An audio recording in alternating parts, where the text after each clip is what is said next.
US President Donald Trump says peace in Ukraine depends on one phone call. And that call is happening on Monday with Russian President Vladimir Putin. On Saturday, Trump wrote on Truth Social, quote unquote, "I will be speaking by telephone to President Vladimir Putin of Russia on Monday at 10 a.m.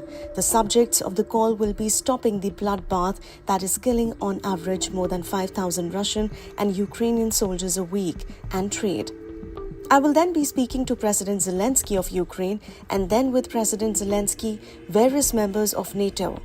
Hopefully, it will be a productive day, a ceasefire will take place, and this very violent war, a war that should have never happened, will end. God bless us all."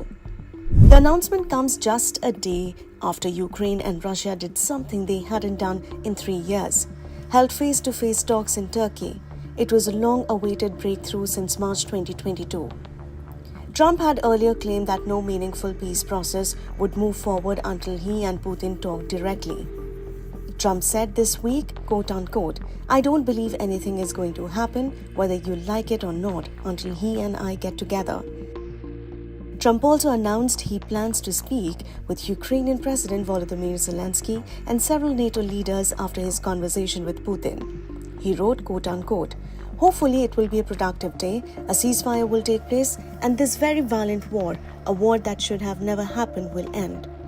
And yes, the Kremlin has confirmed it too.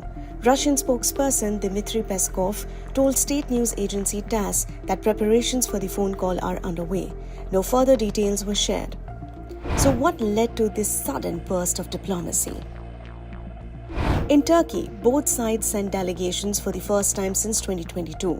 Ukraine had been pushing along with its allies in Europe and the US for a 30-day ceasefire, but Putin rejected it, saying what's needed instead are direct negotiations. Trump reportedly encouraged Zelensky to accept the Turkey talks, but with a catch. Zelensky insisted he would only attend if Putin himself showed up. Putin did not show. Russia sent what Ukraine called a low-level delegation. Still, Ukraine eventually agreed to attend. The result? A 1,000 for 1,000 prisoner exchange deal, the first real agreement between the two sides in years. From abroad, Trump watched closely. While traveling in the Middle East earlier this week, he told reporters, quote unquote, "Nothing's going to happen until Putin and I get together, okay?" He added, obviously he wasn't going to go. He was gonna go, but he thought I was gonna go. He wasn't going if I wasn't there.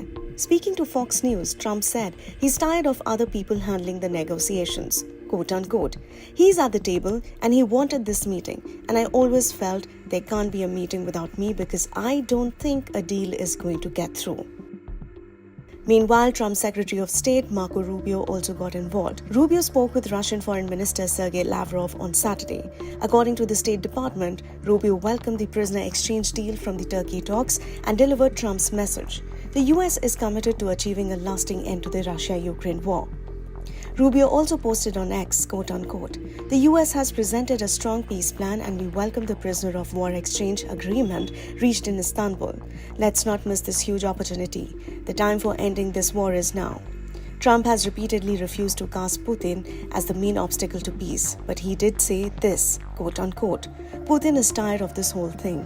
He's not looking good and he wants to look good. Don't forget, this was supposed to end in 1 week."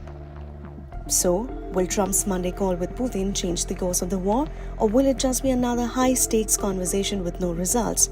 One thing's certain, Trump wants the world to believe only he can end it.